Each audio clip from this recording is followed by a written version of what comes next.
دیکھیں یہی تو اصل بنیادی سوال ہے جو ہم مسلسل 15 سال سے کہہ رہے ہیں کہ الیکشن صاف شفاف ہونی چاہیے، کیونکہ الیکشن صاف شفاف نہیں ہوں گے اور ایسے یتیم لوگوں کو ہم پہ لا کے مسلط کریں گے تو ان کا نہ کوئی ویژن ہوتا ہے، نہ کوئی سیاسی کردار ہوتا ہے، نہ کوئی سوچ۔ ابھی عمران خان کو ٹائم کم ملا، 3.5 سال ان کو ملے، اور ان کو چاہیے تھا کہ پی ٹی آئی نے جو منشور دیا تھا اپنا کہ 1 کروڑ نوجوانوں کو روزگار فراہم کریں گے، 50 لاکھ لوگوں کو گھر بنا کے دیں گے، کم از کم بیٹھتے سوچتے کہ یار چلو 1 کروڑ تو بڑی بات ہے، کوئی 1 لاکھ نوجوانوں کو، 2 لاکھ 5 لاکھ نوجوانوں کو آغاز تو کریں۔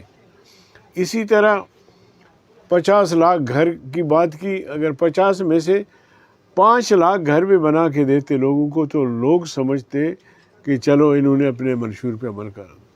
تو ایسے لوگ مسلط ہوئے جن کا نہ کوئی ویژن تھا، نہ کوئی اپنے وعدوں کو نبھانے کا کوئی جذبہ تھا۔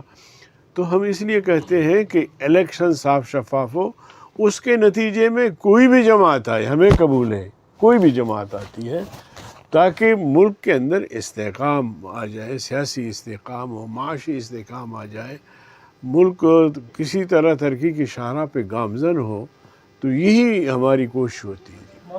دیکھیے اب تک 8 فروری کو انتخابات ہونے کے حوالے سے ابہام پایا جاتا ہے۔ جس کسی سے بھی آپ پوچھیں گے تو کوئی کنفرم بات آپ سے نہیں کرے گا۔ تو یہ تذبذب کا جو پوری قوم شکار ہے، ان کو اس سے نکالنا چاہیے۔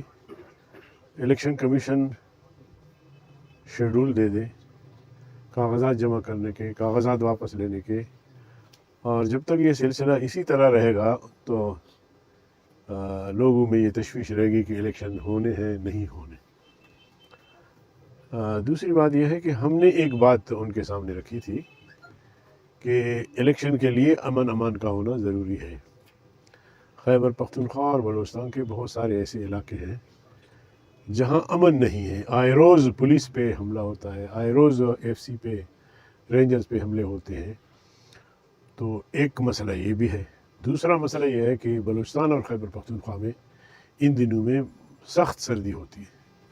ہمارے ہاں قلات میں، کوئٹہ، مستنگ، زیارات، یوب تک ان علاقوں میں برف پڑ رہی ہوتی ہے، یخ بستہ ہوائیں چل رہی ہوتی ہیں۔ اسی طرح خیبر پختونخوا کے جو شمالی علاقہ جات ہے، جیسے آپ سوات کو لے لیں، چترال کو لے لیں، یہ تمام علاقے جو ہے برفیلے علاقے ہیں۔ لوگ دروں میں، پہاڑوں میں، دور دور دراز علاقوں میں وہاں سے خواتین کا پولنگ پہ لانا، اور ہمارے علاقے کے تو بہت سارے لوگ نشیبی علاقوں میں آتے ہیں، سبی، یہ نصیر آباد اور ڈیرہ لایا، ڈیرہ مراد، یہاں ان کی زمینیں بھی ہیں اور سردی سے بچنے کے لیے بھی لوگ آتے ہیں۔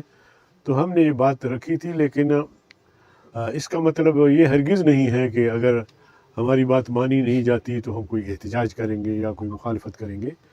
ہم تو 2018 سے مسلسل پیٹ رہے ہیں کہ فیئر الیکشن ہونا چاہیے، تو ہم اب بھی اسی موقف پر قائم ہیں۔ سر بلاول صاحب لیول پلینگ فیلڈ کا رونر ہو رہے ہیں، کیا ان کی یہ کوشش لاڈلا بننے کی تو نہیں ہے؟ نو کمنٹس۔ صاحب آج پھر سرفراز بگٹی نے مولانا صاحب کو تھریٹ کے حوالے سے پریس کانفرنس کی ہے کہ مولانا صاحب کی جان کو خطرہ ہے، تھریٹ ہے، اور ہم نے الیکشن کمیشن سے کہا ہے کہ ہمیں آپ کو جو سیکورٹی چاہیے ہم آپ کو دے سکتے ہیں۔ کیا آپ نہیں سمجھتے کہ وہ تھریٹ تو مل جاتا ہے لیکن ان کو یعنی کہ وزارت داخلہ پکڑتی نہیں ہے؟ دیکھیے 10-12 سال سے مسلسل جمعیت علماء اسلام کی قیادت نشانے پر ہے۔ مولانا فضل الرحمن صاحب پہ 3 خودکش حملے ہوئے ہیں، گھر پہ حملہ ہوا ہے، اکرم خان درانی پہ 3 حملے ہوئے ہیں، مجھ پر حملہ ہوا ہے، ہمارے درجنوں ساتھی شہید ہوئے ہیں، اور اس کے علاوہ اگر دیکھا جائے تو چن چن کر بڑے بڑے علماء کو شہید کیا گیا ہے، مفتی نظام الدین سے لے کر آپ اسی طرح مولانا معراج الدین وغیرہ، درجنوں کے حساب سے بڑے بڑے علماء۔ لیکن نہ ہم نے ہمت ہاری، نہ ہم نے اپنا موقف چینج کیا، اور ہم بالکل میدان میں کھڑے ہیں، اور زندگی موت اللہ کے ہاتھ میں ہے۔ لیکن انتخابات ملک کی ضرورت ہے، کیونکہ ملک اس وقت عدم استحکام کا شکار ہے، اور 2018 میں جو انتخابات ہوئے وہ ایک ڈھونگ تھا، ڈھونگ رچایا گیا، عمران خان کو قوم پر مسلط کرنا تھا۔ لیکن اللہ کے فضل و کرم سے ہم نے اس فتنے کی سرکوبی کے لیے 2018 سے ہی تحریک شروع کی جمعیت علماء اسلام نے۔ پورے ملک میں ہم نے 15 ملین مارچ کی، اور اسی طرح آزادی مارچ، اور اس کے بعد جب پی ڈی ایم بنی تو پھر جلسے کیے، یعنی مسلسل جدوجہد کے نتیجے میں اسرائیل کا ایجنٹ جو ہے اس کی عمارت زمین بوس ہو گئی۔ مولانا صاحب، آپ کیا سمجھتے ہیں 9 مئی کو جو کچھ ہوا تھا اس کے ذمہ دار کون ہیں؟